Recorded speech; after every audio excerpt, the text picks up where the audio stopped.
विधानसभा परिसर शिमला में उपचुनाव में जीते 3 नवनिर्वाचित विधायकों ने शपथ ली। गौरतलब है कि देहरा से मुख्यमंत्री की धर्मपत्नी कमलेश ठाकुर, नालागढ़ से हरदीप सिंह बाबा और हमीरपुर से आशीष शर्मा शामिल हुए। शपथ के बाद नेता प्रतिपक्ष जयराम ठाकुर ने कहा कि कांग्रेस ने सत्ता के दबाव से जीत हासिल की है।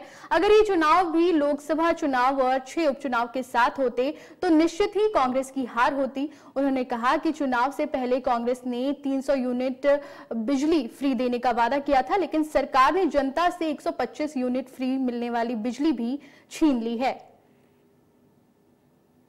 जिन 3 विधायकों की शपथ हुई है, मैं उनको बधाई भी देता हूं, शुभकामनाएं देता हूं और चुने हुए प्रतिनिधि के नाते उनके ऊपर जो दायित्व है उसका निर्वहन वो ईमानदारी के साथ करेंगे, जनता की सेवा करेंगे, ऐसा मुझे पूरा भरोसा है।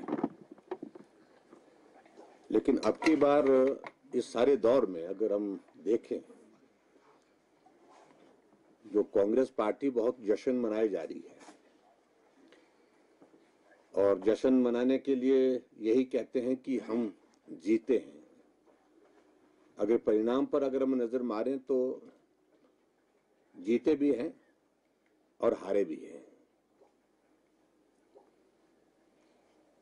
ये एक दल के साथ नहीं, दोनों दलों के साथ एक जैसी मतलब इस तरह की एक परिस्थिति है।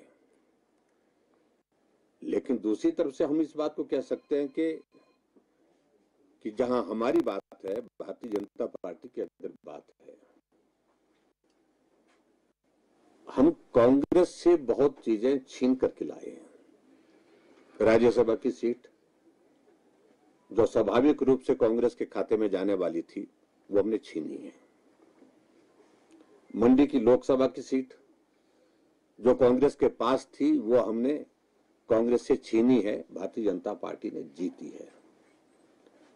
6 विधायक कांग्रेस पार्टी के जो निष्कासित हुए, जहां उपचुनाव हुआ, उनमें से 2 सीटें हमने कांग्रेस से छीनी है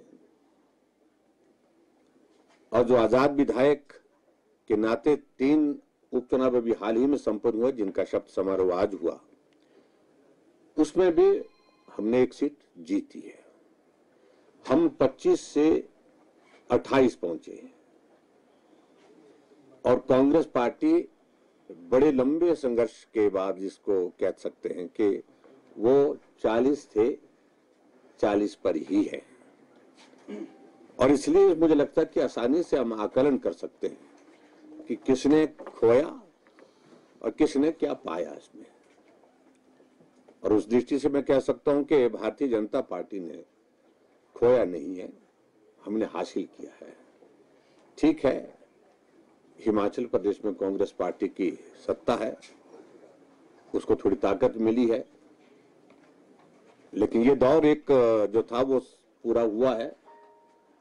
आगे के दौर के अभी इम्तिहान बाकी है, तो इसलिए मैं इतने ही कहूंगा कि अब विधानसभा का मॉनसून सत्र आने वाले समय में होने वाला है और विपक्ष की भूमिका निश्चित रूप से प्रभावी रहेगी।